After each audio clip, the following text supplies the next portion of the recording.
तो जन्नत की कीमत क्या है? कबीरा गुनाहों से बचना। कबीरा गुनाह कौन से हैं? सबसे बड़ा गुनाह इस्लाम में फर्ज नमाज जानकर कजा कर देना। और ये जो नया फतवा आजकल नए नए स्कॉलर्स का आ रहा है ना कि जरूरत के वक्त दो नमाजें आप इकट्ठी पढ़ सकते हैं, जोहर के साथ असर, बिल्कुल गलत है। उल्टे लटके हुए होगे क़यामत के दिन। ऐसी कोई हदीस नहीं है कि नबी ने जोहर का वक्त दाखिल होते ही, सिवाय हज पे, कि जोहर का वक्त दाखिल हुआ और फौरन आपने असर भी पढ़ लियो। सफर के बारे में तो अइम्मा का इख्तलाफ है, उसमें भी ये कौल ज्यादा मजबूत है दलील के लिहाज से कि उसमें जमा सूरतन जमा की है, जोहर को असर के करीब लेकर गए, असर को मुकद्दम किया। लेकिन वो फिर भी इख्तलाफी मसला, उसमें मैं इंशाल्लाह दलाइल से क्लिप रिकॉर्ड करवाऊंगा। लेकिन ये जो आजकल लोगों ने शुरू कर रखा है ना, वो वही इंजीनियर को सुन के कि जी एक्चुअली यूं है तो शॉपिंग के लिए जाना है, कजा करोगे नमाज उल्टे लटके हुए होगे। अल्लाह कहेगा मैंने, तो इंजीनियर को फोकस कर रहा है, एक हवाला उसने दे दिया। तो मैं जो कुरान में अलहम से लेके वन्नास तक 20 दफा कह चुका हूं, नमाजों की हिफाजत, नमाजों की हिफाजत, नमाजों की हिफाजत। तो ये कौन सी हिफाजत है कि जोहर का वक्त दाखिल होते ही आप असर भी पढ़ रहे हो साथ में, मगरिब को आप इशा में लेके जा रहे हो, या मगरिब का वक्त दाखिल होते ही इशा भी पढ़ रहे हो? ये हिफाजत है, ये जाया करना है। ये अब्दुल्ला बिन मसूद कहते हैं, जब कुरान कहते हैं ना हर नमाज की हिफाजत करते हैं ईमान वाले, तो हिफाजत का मतलब क्या है? हर नमाज अपने टाइम पे पढ़ना। समझते हो कि नहीं समझते? तो ये कोई उज़र नहीं है कि आपको किसी ने रेफरेंस दे दिया और आपने फौरन फतवा चेंज कर लिया। तो ये रेफरेंस की आप डेप में गए हो। परसों मेरे 3 दिन पहले मेरे पास बंदा आ गया कि जी नबी ने जोहर असर इकट्ठी पढ़ी है जोहर के वक्त में। मैंने कहा कौन सी हदीस है? दिखाया तो अरबी में वो नहीं, अल्फाज नहीं थे। कमबख्तो, तुम तो तर्जुमे देख देख के अपना ईमान जाया कर रहे हो। मैंने कहा अरबी अल्फाज दिखाओ मुझे, अरबी में ऐसा कोई लफ्ज नहीं था, तर्जुमे में किया हुआ था किसी ने। तो ये तो आजकल लोगों के नमाज का ये बेड़ा गर्क कर दिया है। तो अल्लाह मियाँ कुरान में एम ही कह रहे हैं कि हाफिज़ू अला सलावाति वस्सलातिल वुस्ता, कि नमाजों की हिफाजत करो। इसका क्या मतलब है? दो नमाजें इकट्ठी पढ़ो। हिफाजत का मतलब हर नमाज अपने टाइम पे पढ़ो, आगे पीछे ना होने दो। और फिर अल्लाह स्पेशल कह रहे हैं खास तौर पर असर की नमाज, आपने उसी का बेड़ा गर्क कर दिया, जोहर के साथ मिला दिया आपने। तो ये कुरान की ये नुसूस, मैदान जंग में अल्लाह नमाज को टाइम से टालने की इजाजत नहीं दे रहा, मैदान जंग। और आप शॉपिंगों में लोगों को क्या कह रहे हो? और कह रहे हो एकेडमी में एक्चुअली थोड़ा हमारे भी कभी कभार मसरूफ होते हैं। वो जो अब्दुल्ला बिन अब्बास की हदीस है ना, उसका मैं मतलब बताऊंगा इंशाल्लाह। उसमें बहुत खयानतें की हैं तर्जुमा करने में और उसकी तफसीर करने में। उनके शागिर्द ने उसका क्या मतलब बताया।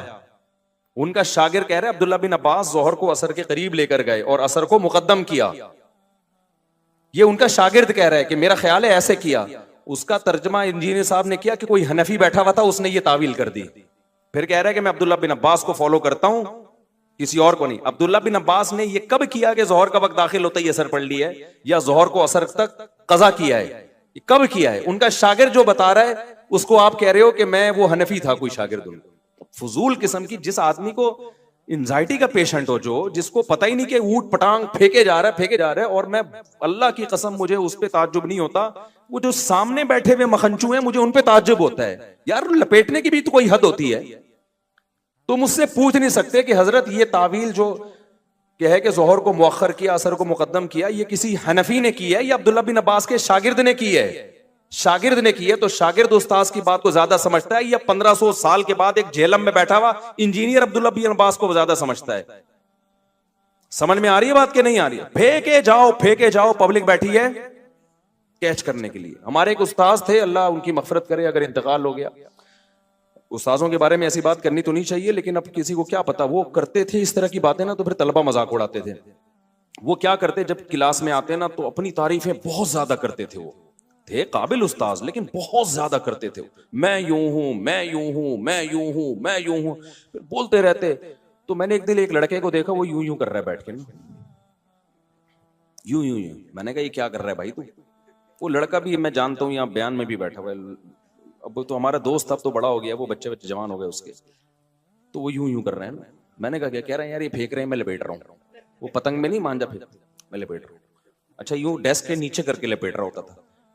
तो मैंने कहा ये तो ऐसा नहीं करो यार। कहते हैं भाई एक दिन इनकी तारीफ हमने सुन ली, 2 दिन हो गए, 3 दिन हो गए यार, अब इतना दुनिया में नेक कि यही टीचर एक पैदा हुए। टीचर वाकई काबिल थे, लेकिन बहुत ज्यादा करने लगे थे ना, तो हमें बड़ी हंसी आई। तो अगला फेंके जा रहा है, आप बैठ के क्या कर रहे हो? लपेटे। नबी हजरत सफिया को बुखारी में है कि घर छोड़ने के लिए गए, यानी मस्जिद से बाहर निकल के। अबे तू तर्जमा देख लो उसका, और तर्जमा भी गलत हो सकता है। अरबी अल्फाज तो देखो ना तुम, उलमा से तो पूछो। जोहर के साथ असर इकट्ठी हो रही है, मगरिब को डिले किया जा रहा है, और दलील वो अब्दुल्ला बिन अब्बास की दी जा रही है कि मेरी उम्मत हरज में ना पड़े। और ये भी कहा जा रहा है कि अगर हर नमाज अपने टाइम पे ही पढ़नी थी तो इसमें आसानी क्या हुई? ओ भाई, आसानी इसमें है कि आपको 2 नमाजों के लिए 2 दफा आना है। अब एक ही दफा में 2 नमाजें निबट जाएंगी, तो ये आसानी नहीं है, तो कॉमन सेंस की बात है। किसी दिन किसी जरूरत से इमाम साहब ये करें कि जोहर को असर तक ले गए, असर के करीब जोहर पढ़ ली और कहा असर का वक्त दाखिल होते ऐसे भी पढ़ लेंगे, बड़ी सहूलत हो जाती है इससे। तो कभी कभार अगर कोई ऐसा कर ले कोई हरज नहीं है। तो नबी ने भी ऐसा इसीलिए किया है कि कभी कभार कर लिया जाए तो कोई हरज नहीं है, लेकिन इसमें हर नमाज अपने टाइम पे ही पड़ी है। समझते हो कि नहीं समझते? ये कहां लिखा है कि कजा की है वो? तो मैं इनसे पूरा क्लिप रिकॉर्ड करवाऊंगा। तो अभी तो सिर्फ ये बताना है कि अभी जब आप वहां अकेडमी में बैठा करें तो यूं यूं कर किया करें, यूं जब वो बोले करें तो ठीक है, लपेटने के लिए बेहतरीन चीज है, सही है ना।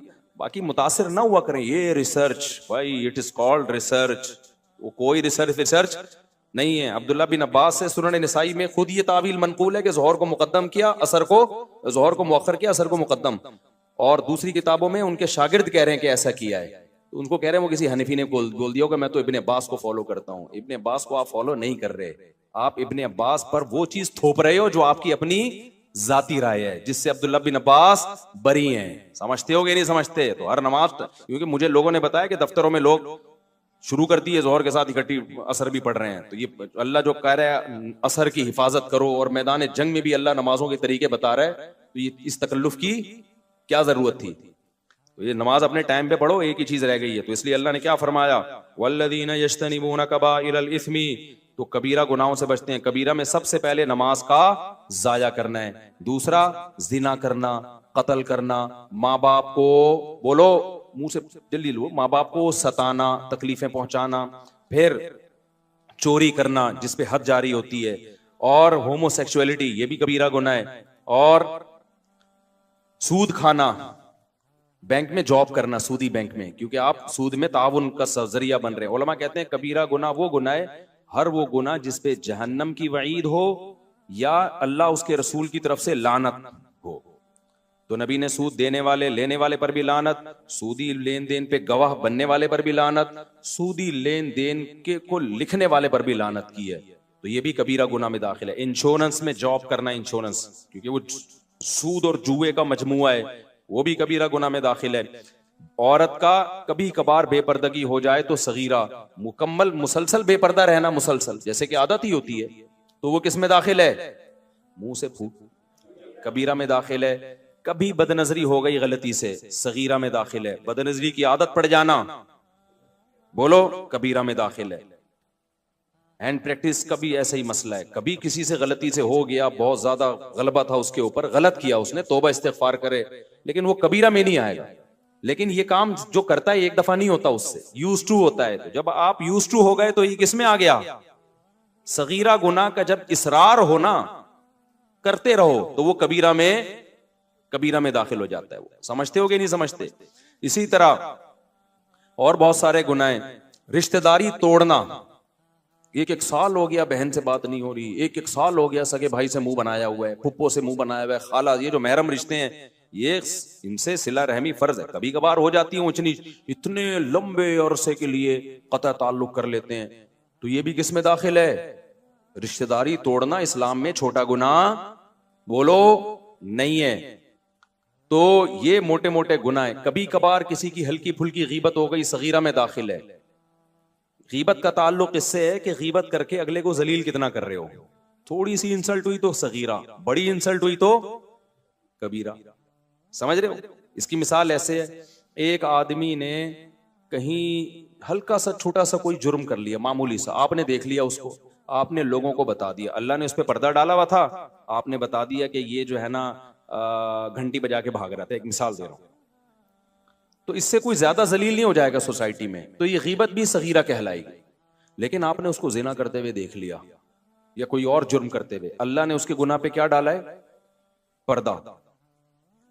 तो इस्लाम भी कहता है क्या डालो, उसको समझाओ जाके, आप दुनिया में क्यों जलील कर रहे हो? आपने जाके फौरन लोगों को बता दिया ये कर रहा है, ये जितना बड़ा जुर्म जिना है ना, उससे बड़ा जुर्म आपने कर लिया, और अब अपने जलील होने के लिए तैयार हो जाओ। समझ रहे हो? हदीस में आता है कि जो किसी की मुसीबत पे खुश होता है ना, उसका खतरा है कि अल्लाह उसको उस अजाब में डाल दे। मुसीबत ही है ना, जिना कर लिया उसने। आज मीडिया पे कैसे चीजें वायरल करते हैं, खुफिया वीडियो लीक हो गई, होटल की वीडियो लीक हो गई, फलाने की खुफिया वीडियो लीक हो गई। कमाल की बात है, लीक होने वाले को कोई बुरा नहीं कह रहा, लीक करने वाले को कोई बुरा नहीं कह रहा होता। क्या दुनिया में सारे ऐसे हैं कि वो उनका कभी कोई छुप के कोई गुनाह ही नहीं किया उन्होंने? अगर अल्लाह सबको एक्सपोज कर दे। आमिर लियाकत की बीवी ने क्या किया था, उसकी बरहना वीडियो शाया कर दी।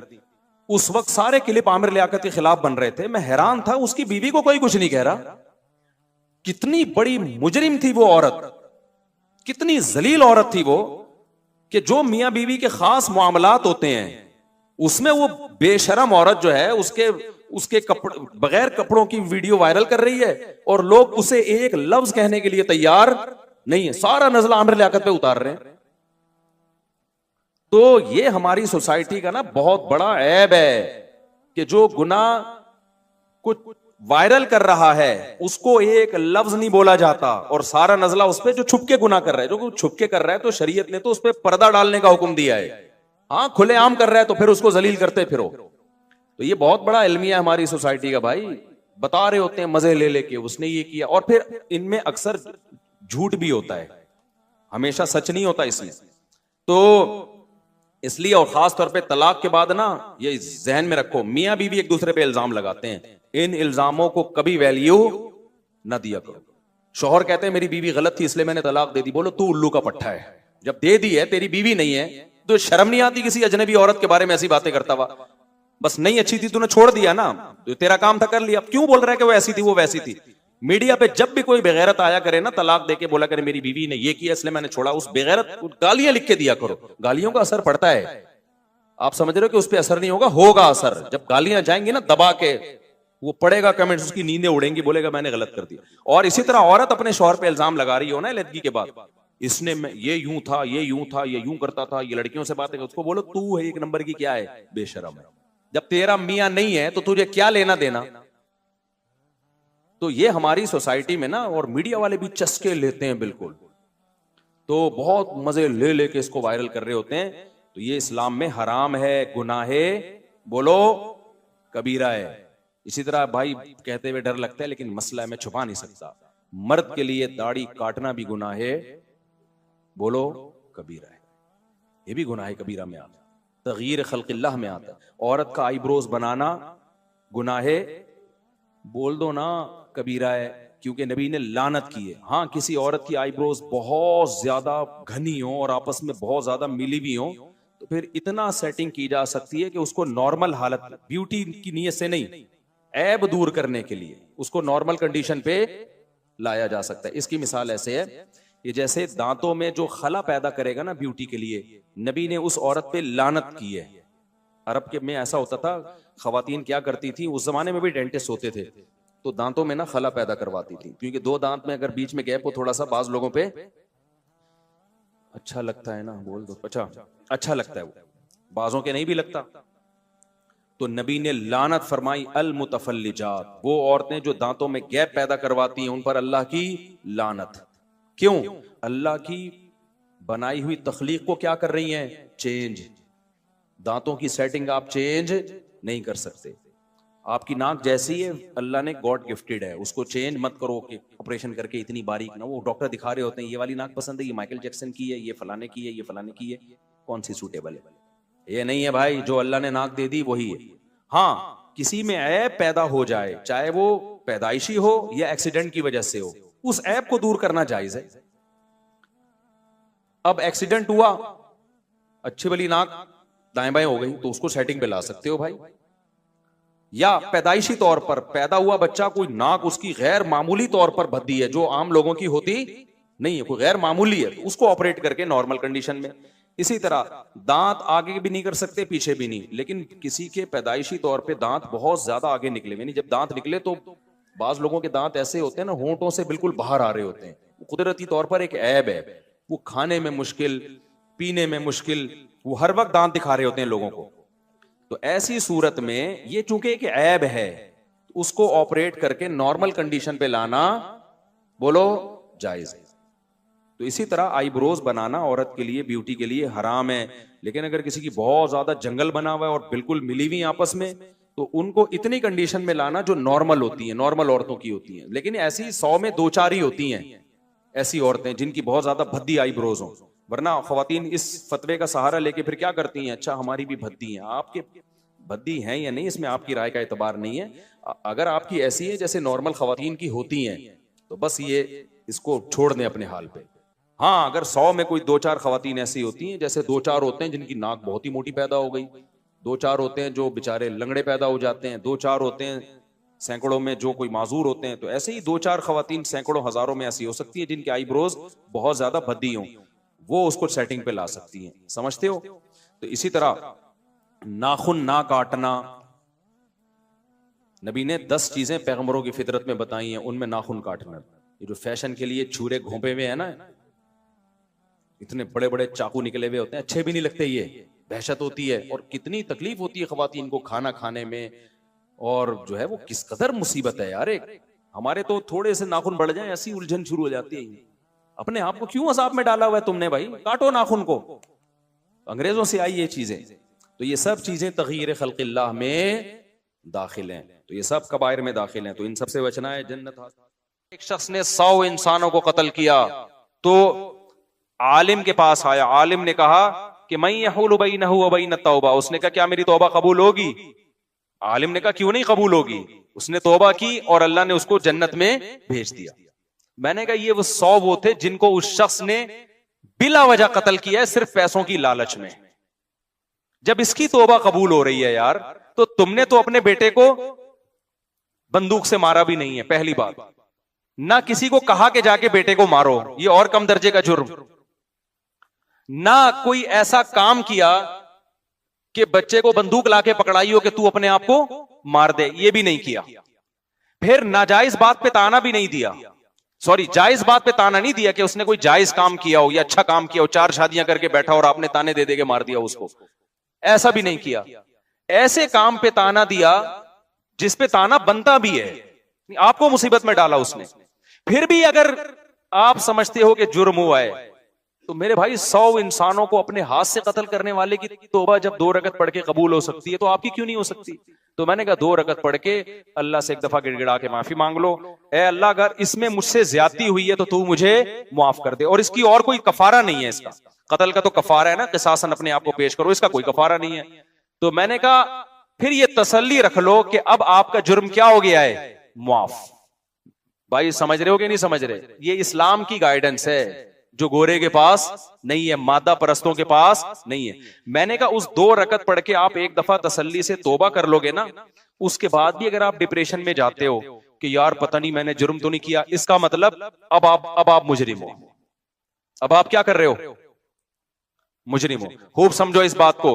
उलमा कहते हैं इंसान से कोई गुनाह हो जाए, गिड़गिड़ा के एक दफा तौबा कर ले, फिर भी अगर वो उस गुनाह की टेंशन लेता है ना, इसका मतलब इसमें तकब्बुर है। ये अपने गुनाह को अल्लाह की रहमत से बड़ा समझता है। ये समझता है अल्लाह माफी नहीं कर सकता, ये जुर्म है। फिर माफी मांगो एक दफा गिड़गिड़ा के, उसके बाद उस जुर्म को हमेशा के लिए भूल जाओ। और ये तसल्ली रख लो कि गुनाह पे सजा देने वाला कौन है? अल्लाह। और माफ करने वाला भी कौन है? अल्लाह है। फिर भूल जाओ। फिर उसको बार बार सोचना नुकसानदेह है, तुम खुदा से आगे निकल रहे हो। उसका मतलब मुझे एक वाकया याद आता है ना मूसा अलैहिस्सलाम के दौर का। ये वाकया पता नहीं मुस्तनद है या नहीं है, हमारे टीचर ने स्कूल में हमें ये वाकया बताया था। मुझे नहीं पता ये मुस्तनद वाकया है या नहीं है, लेकिन बाज वाकये इतने मुस्तनद नहीं होते, लेकिन उससे जो सबक मिलता है वो शरीयत के बिल्कुल मुताबिक होता है, यानी शरीयत यही चाहती है। तो कहते हैं कि मूसा अलैहिस्सलाम के दौर में ना एक औरत से जिना हो गया। उसने आके मूसा अलैहिस्सलाम से पूछा कि मुझसे एक बहुत बड़ा जुर्म हो गया है, आप अल्लाह से पूछें कि अगर मैं तौबा करूं तो क्या वो जुर्म माफ हो जाएगा? मूसा अलैहिस्सलाम ने अल्लाह मियां से जाके पूछा, अल्लाह मियां ने कह दिया हाँ भाई, उससे कहो कि अल्लाह के सामने गिड़गिड़ा के तौबा कर ले, माफ हो जाएगा। फिर उस औरत ने कहा कि असल में मसला ये है कि बहुत बड़ा जुर्म है, हल्का नहीं है। इतना बड़ा जुर्म समझ में नहीं आ रहा कि 2 रकत पढ़ के गिड़गिड़ा के माफी मांग के एक दफा में माफ हो जाएगा, ये कुछ समझ से क्या है? भला तरह आप जरा दोबारा पूछें कि छोटा नहीं है, बहुत बड़ा जुर्म है, बहुत बड़ा जुर्म। मूसा अलैहिस्सलाम ने दोबारा पूछा कि भी अल्लाह ने कहा जितना भी बड़ा जुर्म हो, देखो जो हुकूकुल इबाद होते हैं ना, उसमें किसी से पैसे लिए हुए हैं वो तो पैसे भी वापस करने पड़ेंगे, तौबा भी करनी पड़ेगी। किसी बंदे को कत्ल कर दिया तो तौबा भी करनी है और उसके वारिसों को दियत भी देनी है, उसमें तो अलग मामला है। लेकिन यहाँ तो कोई दियत कफारा नहीं है ना, तो जिन जुर्मों में कफारा नहीं है मैं उनकी बात कर रहा हूं। आपने रमजान का रोजा तोड़ दिया जानबूझकर, अब आप कह रहे हो 2 रकत पढ़ के गिड़गिड़ा के माफी मांगूंगा, माफ हो जाएगा, नहीं माफ होगा, 60 रोजे भी रखने पड़ेंगे आपको। वहां कफारा है। वो जराइम जिनमें कफारा नहीं, जैसे जिना कर लिया तो कोई कफारा नहीं है इसका, सिर्फ तौबा है। इंटरनेट पर कोई फोश मूवी देख ली, अल्लाह बचाए सबको इस पलीद अमल से, अब इसका कोई कफारा नहीं है, इसकी क्या है, तौबा है। या इसी तरह जिना कर लिया, या हैंड प्रैक्टिस है, या ये जो लड़कों से बदफेली है, या माँ बाप का दिल दुखा दिया, या ये कि इस तरह के बहुत सारे, नमाज जानकर कजा कर ली, अब इसका नमाज का तो ये कि कजा भी पड़े।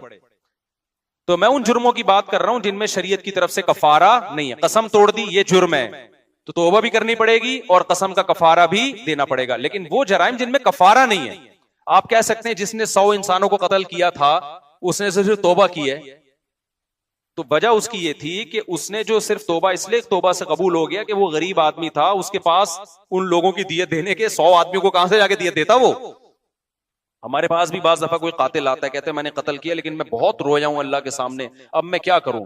तो मैं कहता हूं यार जिनका कत्ल किया है ना उनकी कोई दियत बांध दो किसी तरह, हदिये के नाम पे ना कुछ इतने अमाउंट बनता है हस्बे तौफीक, हर महीने हदिये के नाम पे किसी भी तरीके से ये देना पड़ेगा आपको। तो अगर नहीं है तो फिर जाहिर है जब आ जाए तो फिर दे देना। तो जिन गुनाहों का कफारा नहीं है मैं उनकी बात कर रहा हूं। अब क्या है कि वो मूसा अलैहिस्सलाम के पास गई, उसने कहा कि मूसा आपने अल्लाह से पूछा गुनाह माफ हो जाएगा। एक्चुअली वो छोटा गुनाह उस जमाने का एक्चुअली जो भी बनता होगा उस इब्रानी जमाने में, आप कहेंगे इंग्लिश तो आती नहीं थी ना उसको।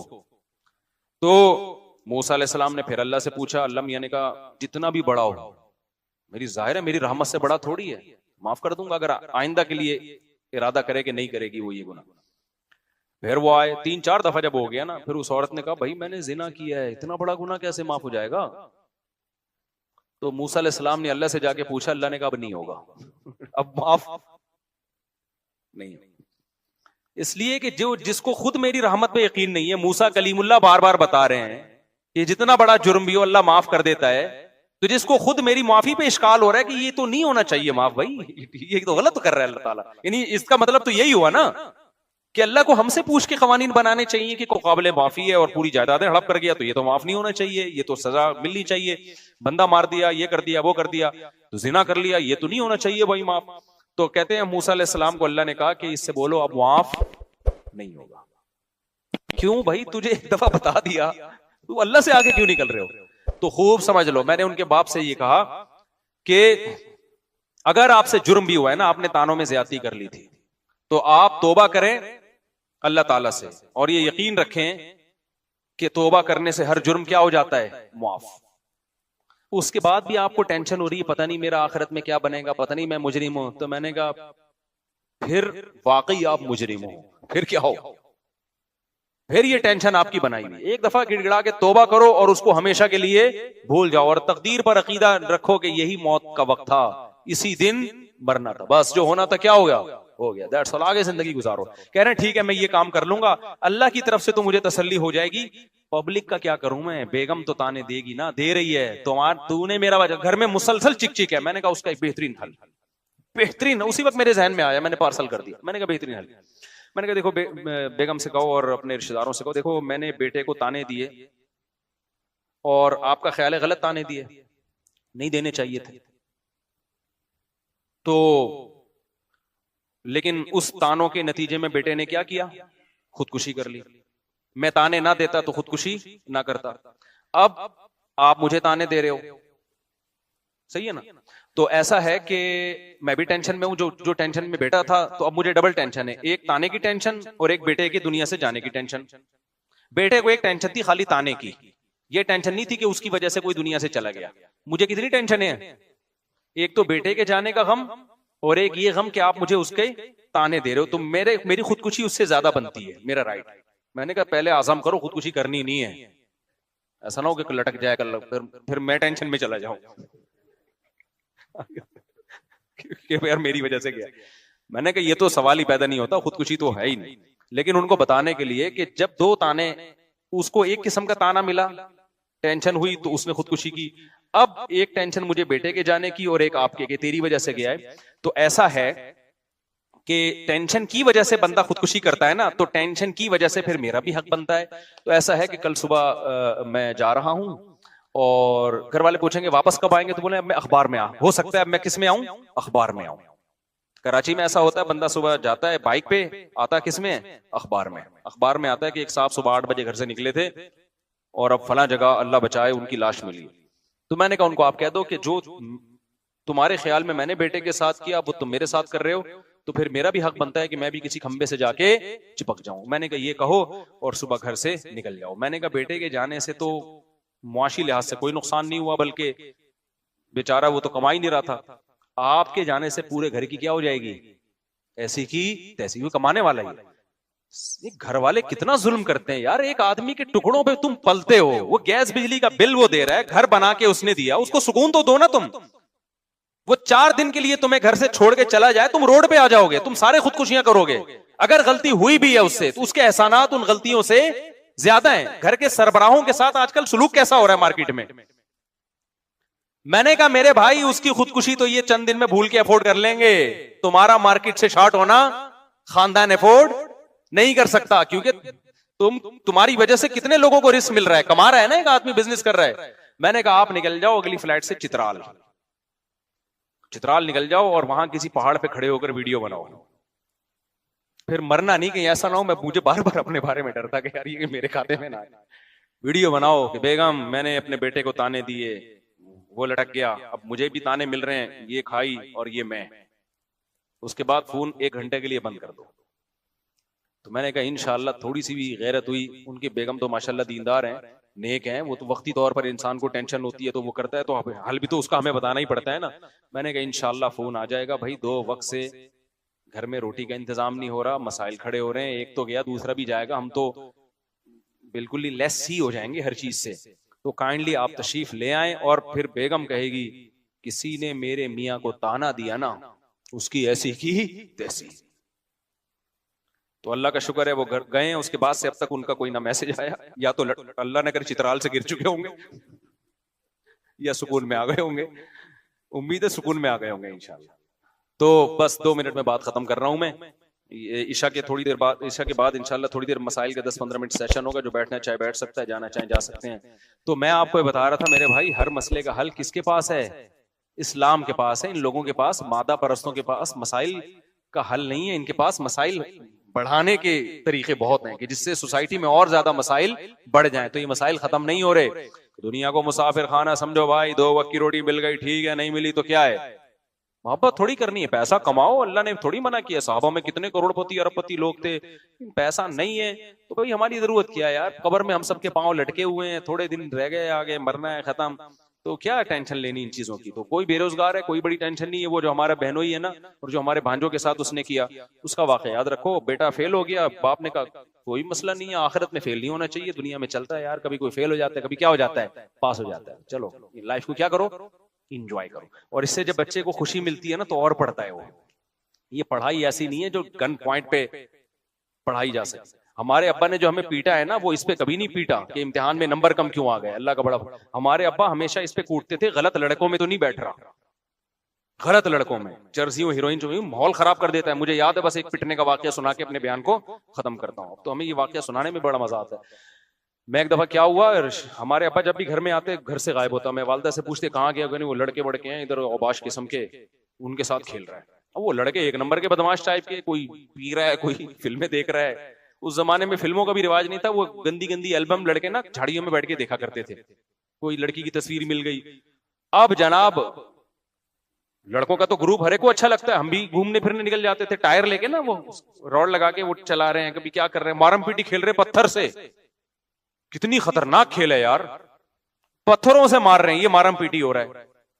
तो नतीजा क्या निकला, अब्बा 1 दिन आए, 2 दिन आए, भाई ये क्या, वालदा ने कहा भाई ये मेरा तो रोब नहीं है, नहीं समझ रहा है। तो एक दिन क्या हुआ, अब्बा जरा जल्दी आ गए, तो मैं खेल के आ रहा था, मेरे कपड़े पूरे काले हो गए थे गर्दो गुबार से, मिट्टी में इतना खेले हम, कीचड़ जब बारिश होती थी तो कीचड़ के थपेड़े उठा उठा के मारते थे एक दूसरे को। मैं जब आया तो अब्बा बैठे हुए हैं, अब्बा ने पूछा बेटा कहां से तशरीफ ला रहे हैं? मैं समझ गया आज अच्छी रिपोर्ट नहीं। तो अब्बा के पास पाइप था, वो जो मैंने बताया ना सस्ते रेट पे मिल जाया करता था उस जमाने में, फ्री में भी मिलता था, वो पाइप रखा हुआ था। अब्बा ने पकड़ के अल्हम्दुलिल्लाह तबीयत से हमें सगीरा कबीरा अलानिया सारे गुनाह हमारे उस दिन क्या हो गए, माफ हो। उसके बाद से एक रोब बैठ गया, यार अब इन लौंडे लफड़ों में नहीं बैठना है। तमीज से अपने कजनों में बहन भाइयों में खेलना शुरू कर दिया हमने। गली महल्ले में भी खेलते थे तो देख के कि यार कोई खानदानी बंदा हो, अब्बा नोट करते हैं। तो ये इन चीजों पे तो समझ में आता है यार, टेंशन लेना भी कि बच्चा चर्सियों में बैठ रहा है। भाई बच्चे के नंबर कम आ रहे हैं, कुछ नहीं होता यार, अल्लाह ने सबको साइंसदान बनने के लिए पैदा नहीं किया। बच्चा कमा नहीं पा रहा, कोई मसला नहीं है यार, सारे कमाए, को गरीब भी तो दुनिया में होंगे ना, वरना मालदार गालियां किसको देगा? अगर सारे गरीब दुनिया से खत्म हो जाएं तो मालदार को तकब्बुर का भी तो अल्लाह जहन्नम में डालेगा ना। तो सारे गरीब खत्म हो जाएं तो मालदार किस पे तकब्बुर करेगा? और फिर अल्लाह मालदारों को कहां ताना क़यामत में उनको आग में डालेगा कि तुमने गरीबों को नीचा क्यों समझा? तो गरीब भी होलसेल के हिसाब से रहेंगे। तो हो सकता है अल्लाह ने आपके 4 बच्चों को गुर्बत के लिए सिलेक्ट कर लिया हो, ठीक है। तो अब देखो वो बस मैं 2 मिनट में बात समेटता हूं ताकि वो लिंक हो जाए ना। एक तरफ ये है कि बच्चे को सहरी भी मिल रही है, इफ्तारी भी मिल रही है, बाप भी मालदार है सिर्फ इसलिए कि बेरोजगार है, खुदकुशी कर रहा है। दूसरी तरफ सहाबा किराम इतनी गुर्बत के बच्चा पैदा हो रहा है, कत्ल कर रहे हैं कि इसको खिलाएंगे कहां से? हमारे पास खाने को रोटी नहीं है, इसको कहां से खिलाएंगे? यानी बेटा खुदकुशी नहीं कर रहा, बाप अपने हाथों से बेटे को मार रहा है। इतनी डिप्रेशन थी उन लोगों को। पैगंबर ने क्या बताया? दुनिया मुसाफिर खाना है, यहां दौलत और गुर्बत ये इतनी अहम चीज नहीं है जितनी तुमने बना ली। दुनिया की वैल्यू अल्लाह की नजर में इस मुर्दा बकरी की से भी कम है। और रिस्क देने वाला कौन है? अल्लाह। जिसको चाहेगा 12 बच्चों में भी दे देगा, जिसको चाहेगा तो एक इकलौता बच्चा भी होगा वही वबाले जान बन जाएगा, जिसको चाहेगा औलाद ना होके भी माँ बाप को गरीब कर देगा। तो ये टेंशन तुम्हारी नहीं है, तुमने तो मेहनत करनी है, इसकी वजह से तुम्हें नस्ल नहीं रोकनी। तज़व्वजुल वदूद अल वलूद। अब्दुल्ला बिन मसूद को नबी ने खिताब करके फरमाया कि अब्दुल्ला बिन मसूद नहीं, एक और साहबी थे, वो गरीब साहबी थे, कि ऐसी औरत से निकाह करो जो औलाद भी कसरत से दे और तुमसे मोहब्बत भी करे। मोहब्बत होगी तो औलाद देगी वो तुम्हें, वरना देगी नहीं। तो वही गरीब सहाबा जिनके पास खाने को रोटी नहीं है, निकाह भी कसरत से कर रहे हैं, नस्ल भी बढ़ा रहे। हजरत अबू हुरैरा के 19 बच्चे थे, हालांकि मिस्कीन तरीन सहाबा में अबू हुरैरा का शुमार होता है। लेकिन वो डिप्रेशन क्या हो गई? पहले एक बच्चे को मार रहे हैं और अब क्या 19 बच्चे भी हो रहे हैं, तो टेंशन नहीं ले रहे। और अल्लाह ने भी रिस्क के दरवाजे क्या किए हैं? खोले हैं। तो आप इस्लाम की मोटिवेशन और आज जो मादा परस्तों की मोटिवेशन में फर्क देख रहे हो कि नहीं देख रहे? नहीं, यही बात समझ में मेरे भाई। तो तवक्कुल पैदा करो अल्लाह ताला पे, कमाओ, मेहनत करो, अपाहज ना बनाओ अपने आप को कि गुर्बत के फजाइल सुन के पोस्ती बन के घर में लेट जाओ। मेहनत करो, स्ट्रगल करो, ना इस वजह से नस्ल रोको, ना अपने बच्चों को कमाओ पूत बनाने की उम्मीद से पैदा करो कि इनसे पैसा कमाना है। बच्चे पैदा हो रहे हैं आखिरत के लिए, बस। किसके लिए पैदा हो रहे हैं? आखिरत। अल्लाह के नबी का हुक्म है नस्ल बढ़ानी है, फिर उनकी तरबियत की भी कोशिश करो। और तरबियत का मतलब पैसा कमाने वाला बनाना नहीं है। तरबियत का मतलब एक अच्छा इंसान, चोरियां चुकारियां ना करे, झूठ ना बोले, ये ट्रेनिंग करो। और ये ज्यादा में आसान होती है, कम में मुश्किल होती है, क्योंकि बच्चा कम जब होते हैं तो बाहर जाके दोस्तियां लगाएगा और अपने बहन भाई एक दूसरे को, उनमें एक दूसरे को खराब करने का अवसर कम होता है। तो अल्लाह पे एतमाद और तवक्कुल प्रैक्टिकली, सिर्फ नजरियाती हद तक नहीं कि मैं अल्लाह पे एतमाद करता हूं। भाई तो एतमाद करता है तो फिर खुदकुशी की तरफ क्यों जा रहा है तू? नस्ल क्यों रोक रहा है तू? ऐसा एतमाद अल्लाह को नहीं चाहिए जिसका आप प्रैक्टिकल लाइफ में कोई सबूत ही ना दिखा रहे हो आप अल्लाह को। आपके बेरोजगार हो और आप खुदकुशी की तरफ जा रहे हो और आपको मैं अल्लाह पे तवक्कुल करता है तो खुदकुशी क्यों कर रहा है भाई तू? मैं समझा पा रहा हूं या नहीं समझ में आ रही बात? तवक्कुल करता है तो खुदकुशी किस बात की कर रहा है तू? यार तो झूठ बोल रहा है तू तवक्कुल करके। तो इसलिए अल्लाह पे तवक्कुल का मतलब सच्ची मुच्ची का तवक्कुल। मादा परस आदमी अल्लाह को देखता ही नहीं है, उसने अल्लाह को अपनी डिक्शनरी से निकाला हुआ है। हकीकी मजहब वही मजहब को फॉलो करने वाला है कि जो किसको जब अल्लाह के वजूद को मानता है तो सच्ची मुच्ची में मानता है, वो झूठी मूठी में नहीं मानता। जैसे अंग्रेज कह देते हैं ओ माई गॉड, बाकी गॉड का क्या रिश्ता है आपसे वो उनको पता ही नहीं है कि गॉड क्या होता है। तो सच्ची मुच्ची का ताल्लुक कायम करो अल्लाह मियां से, उसका सबसे बड़ा फायदा क्या होगा? Depression less. टेंशन देना सीखोगे, टेंशन लोगे नहीं आप। जैसे मैं टेंशन देता हूं ना, बोल टीवी को मैंने इंटरव्यू दिया, अपने बच्चे भी दिखाए, मैंने कहा ये तो सिर्फ कंपनी की मशहूरी के लिए 2-4 मैंने पेश कर दिया, ऐसे पूरी इतने लोगों को टेंशन हुई है ना उस नीचे लिख रहे हैं अबे महंगाई बढ़ रही है, इन मौलवियों को देखो क्या हरकतें कर रहे हैं, महंगाई। अबे पहले तो गवर्नमेंट से ज्यादा रिस्पॉन्सिबिलिटी हमारी है ना बच्चों की। तो जो बाप टेंशन ले नहीं रहा, जिसका पैसा डायरेक्ट खर्च हो रहा है 17 बच्चों पे, 16 है, 18 सॉरी 2 सौतेले मिला के 18, 16 मैं फिर कैलकुलेशन पूरी अगले हफ्ते दोबारा से करके बता दूंगा, ठीक है ना। तो सारी रिस्पॉन्सिबिलिटी असल में किसकी है, हमारी है ना।